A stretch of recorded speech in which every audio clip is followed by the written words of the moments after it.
आज हम लोग मौलाना अबुल कलाम आज़ाद के जन्म दिवस पर शिक्षा दिवस को मनाने के लिए एकत्रित हुए हैं। मौलाना आज़ाद के जीवन और विरासत का जश्न मनाने के लिए एकत्रित हुए हैं, जो भारत के स्वतंत्रता संग्राम के एक महान नेता, प्रख्यात लेखक और भारतीय शिक्षा प्रणाली में एक परिवर्तनकारी व्यक्ति थे। मौलाना आज़ाद का जन्म 11 नवंबर 1888 को सऊदी अरब के मक्का में हुआ था।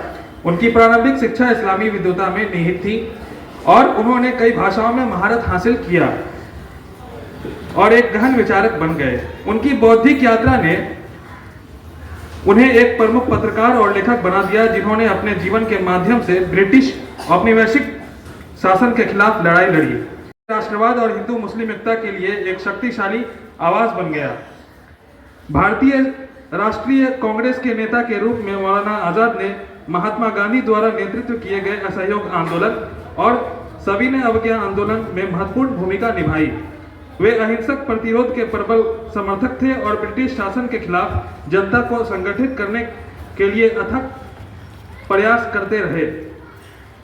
उनके समर्पण के कारण उन्हें कई बार जेल जाना पड़ा, लेकिन उनकी आत्मा कभी नहीं टूटी। मौलाना आज़ाद का सबसे महत्वपूर्ण योगदान भारत के विभाजन का विरोध था। उनका मानना था कि धार्मिक आधार पर देश का विभाजन आपदा का कारण बनेगा। मौलाना आज़ाद ने तर्क दिया कि भारतीय मुसलमान राष्ट्र के ताने बाने का अभिन्न हिस्सा है और उनका भविष्य एक संयुक्त भारत में ही है। उन्होंने विभाजन के कारण होने वाली सांप्रदायिक हिंसा और विस्थापन की भविष्यवाणी की और उसके खिलाफ जोरदार अभियान चलाया। उनके प्रयासों के बावजूद 1947 में भारत का विभाजन एक दुखद वास्तविकता बन गया। इतिहास में सबसे बड़े जन प्रवासों में से एक रहा और व्यापक हिंसा हुई। आज़ाद की आशंकाएं सच हो गई, क्योंकि लाखों लोग अपने घरों से उखाड़ फेंके गए और अनगिनत जानें चली गई।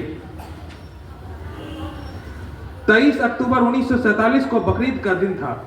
दिल्ली की जामा मस्जिद से मौलाना आज़ाद भारतीय मुसलमानों की भीड़ को संबोधित करते हुए कह रहे थे, जमुना के किनारे तुम्हारे काफिलों ने वजू किया था और आज तुम हो कि तुम्हें यहाँ रहते हुए खौफ महसूस होता है। हालांकि दिल्ली तुम्हारे खून की सींची हुई है। अहद करो, ये मुल्क हमारा है, हम इसी के लिए हैं और इसकी तकदीर के बुनियादी फैसले हमारी आवाज़ के बगैर अधूरे ही रहेंगे। उनकी लिखी किताब इंडिया विंस फ्रीडम बहुत प्रसिद्ध है। विभाजन के बाद मौलाना आज़ाद ने राष्ट्र के पुनर्निर्माण के लिए खुद को समर्पित कर दिया। भारत के पहले शिक्षा मंत्री के रूप में उन्होंने देश की शिक्षा प्रणाली की नींव रखी, ग्रामीण क्षेत्र में गरीबों और महिलाओं को ऊपर उठाने का कार्य किया। उनका दृष्टिकोण एक समावेशी और प्रगतिशील भारत बनाने का था, जहां शिक्षा सभी के लिए सुलभ हो।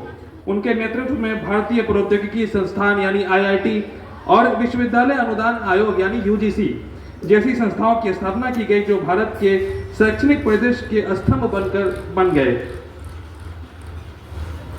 मौलाना आज़ाद की विरासत केवल एक स्वतंत्रता सेनानी की नहीं है, बल्कि एक विचारक की भी है, जिसने एक धर्मनिरपेक्षता और संयुक्त भारत की कल्पना की थी।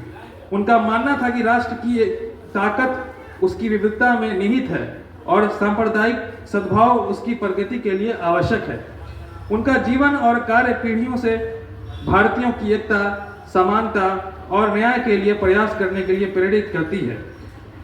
मौलाना आज़ाद का इंतकाल उनके शिक्षा मंत्री के पद के खत्म होने के ठीक 20 दिन बाद 22 फरवरी 1958 को दिल्ली में हो गया। मौलाना आज़ाद के नाम पर कई संस्थाएं भी है, जिनमें से एक मौलाना आज़ाद नेशनल उर्दू यूनिवर्सिटी भी है। मुझे बताते हुए खुशी है कि मैं वहाँ का भूतपूर्व छात्र हूँ और देश दुनिया में मौलाना आज़ाद को याद करते हैं वहाँ के छात्र और वहाँ की फैकल्टीज। मौलाना आज़ाद के बारे में एक शेर कह दूँ, शायर है, उनका एक शेर डेडिकेट करता हूँ उनको कि तेरी ज़मीं से उठेंगे तो आसमां होंगे, हम ऐसे लोग ज़माने में फिर कहाँ होंगे। तेरी ज़मीं से उठेंगे तो आसमां होंगे, हम ऐसे लोग ज़माने में फिर कहाँ होंगे। चले गए तो पुकारेगी हर सदा हमको, कई ज़बानों से न जाने कितनी ज़बानों से हम बयां होंगे। धन्यवाद।